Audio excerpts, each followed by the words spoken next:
तो हे दोस्तों, नमस्कार, welcome back to the another new video. मैं हूँ आपका दोस्त रविराज डमरे और आप देख रहे हैं हमारा यूट्यूब चैनल RMD स्टार्स। तो दोस्तों, बहुत बहुत स्वागत करता हूँ आज के इस नए वीडियो में। तो दोस्तों, जैसा कि आप सभी को तो पता ही होगा कि आज है 1 अगस्त, यानी कि आज हमारे इस भारत देश के महान साहित्यकार अन्ना भाऊ साठे जी की आज जयंती है। तो दोस्तों, एक ऐसा विषय जिसका कोई अंत ना हो उसे हम साहित्य कह सकते हैं, क्योंकि साहित्य हर भाषा के अनुसार बटा हुआ है और इस कारण यह क्षेत्र काफी बड़ा है। भारत विविधता में एकता के लिए जानी जाती है और सिर्फ धर्म तक नहीं लागू होता यह, बल्कि साहित्य के क्षेत्र में भी लागू होता है। दोस्तों, हर एक साहित्यकार अपने जीवन काल में कई रचनाएं करता है और वह उन रचनाओं के कारण मशहूर हो जाता है। दोस्तों, हर एक रचनाएं और हर एक साहित्यकार अपने आसपास के जिंदगी में या अपने आसपास के समाज में बेहद प्रभावित होता है और इसी कारणवश उसकी रचनाएं लोगों के लिए जिंदगी पर प्रभाव डालती है। जबकि किसी रचना के लोग पढ़ते हैं तो मंत्रमुग्ध हो जाते हैं, क्योंकि वह रचनाएं उनको जिंदगी की कहीं ना कहीं जुड़ी होती है और यह बात पाठक के दिल को छू जाती है।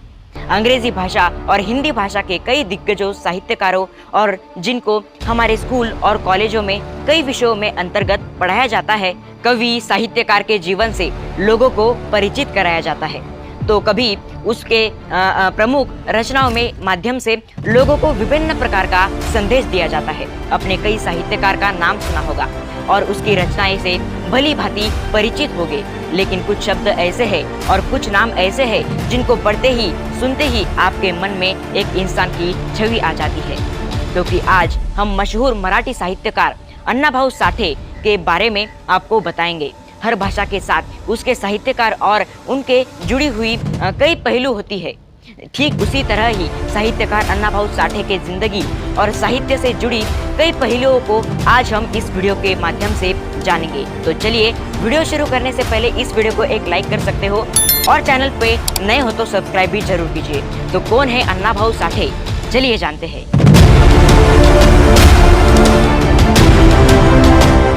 दोस्तों, हर एक व्यक्ति अपनी जिंदगी में कई काम करता है। एक लेखक सिर्फ लेखक नहीं होता, बल्कि कई बार अपनी जिंदगी में वह क्रांतिकार भी बनता है, तो कई बार कलाकार भी होता है। वही ठीक उसी तरह हमारे महान साहित्यकार अन्ना भाऊ साठे सिर्फ लेखक नहीं थे, बल्कि क्रांतिकारी, कलाकार, समाज सुधारक और साहित्यकार थे, जिन्होंने अपने कड़ी मेहनत से कई असंभव बदलाव को संभव किया और इतिहास के सुनहरों पन्नों में उन्हें अभी याद भी किया जाता है। मशहूर मराठी साहित्यकार और कला जगत में विख्यात कलाकार अन्ना भाऊ साठे का जन्म 1 अगस्त 1920 को महाराष्ट्र के सांगली जिले के वालवा तहसील वाटेगांव में मांगवाड़ा इस गांव में हुआ था। दोस्तों, इनकी माता का नाम बालूबाई था और इनके पिता का नाम भाऊराव था। इनके माता पिता उन्हें प्यार से बचपन में तुकाराम कहकर बुलाते थे। गौर करने की बात यह है दोस्तों कि विख्यात साहित्यकार एक अछूत जाति और देश की सबसे विभिन्न जातियों में से जुड़े हुए थे। यह मांग जाति के थे।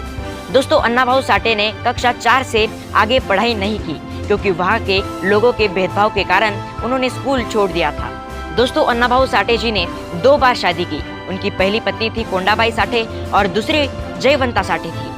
उनके कुल 3 बच्चे थे। उनके नाम मधुकर, शांता और शकुंतला। दोस्तों, 1931 में ग्रामीण क्षेत्रों में सूखे के कारण 6 महीने की अवधि के लिए वे सातारा से मुंबई चले गए। अन्ना भाऊ साठे क्रांतिकारी युग के लेखक होने के कारण अधिकतर रचनाएं क्रांति से जुड़ी हुई है और उन्होंने कई उपन्यास लिखा। दोस्तों, निरंतर संघर्षमय जीवन जीते हुए उन्होंने 14 लोक नाटक, 35 उपन्यास और 300 से ऊपर कहानियां लिखी है। लगभग 6 फिल्मों की पटकथा लिखी। उनके कई लिखे हुए उपन्यास पर अब तक फिल्म भी बन चुकी है। दोस्तों, आपको कई लेखक मिलेंगे, लेकिन कुछ ऐसे ही होंगे जो विकट परिस्थितियों का सामना करते हुए आगे बढ़ते हैं।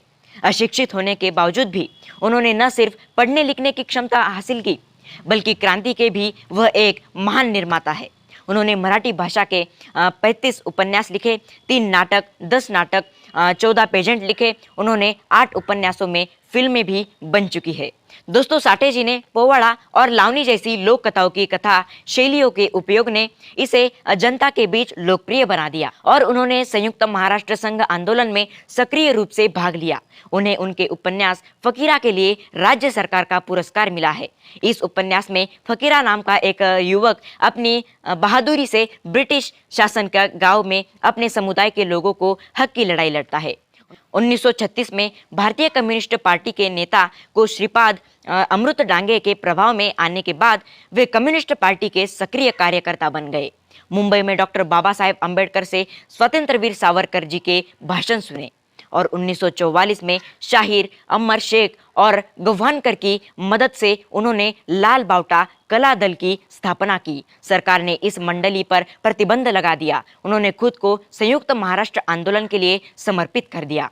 मातंग समुदाय के लिए अन्नाभाऊ साठे इन्होंने भारत सरकार ने उनके आर्थिक विकास के लिए ब्याज मुक्त ऋण सुविधा प्रदान करके विशेष जिले में अन्नाभाऊ साठे विकास महामंडल की स्थापना करने के साथ साथ आर्थिक विकास के लिए ब्याज मुक्त ऋण प्रदान किया गया है।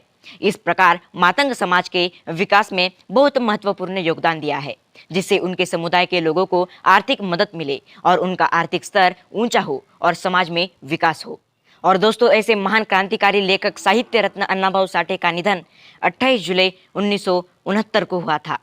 ऐसा कहा जाता है कि वे लंबे समय तक भूखे थे और भूख से मरे थे।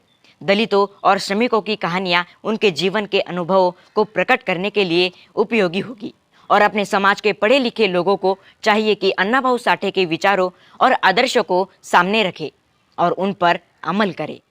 तो दोस्तों, जैसा कि आपने देखा, मैंने आज आपके सामने लोक शायर अन्नाभाऊ साठे जी के जयंती के अवसर पर एक शानदार भाषण जो है आपके सामने प्रस्तुत किया। तो यह भाषण आपको कैसा लगा हमें ज़रूर कमेंट सेक्शन में ज़रूर जाकर बताइए।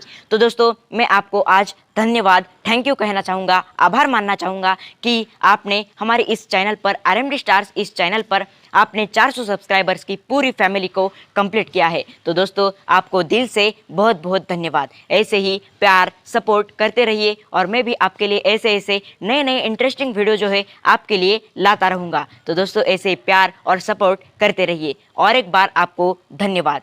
चलिए फिर मिलते हैं किसी नए वीडियो में, तब तक के लिए धन्यवाद। जय हिंद, जय भारत।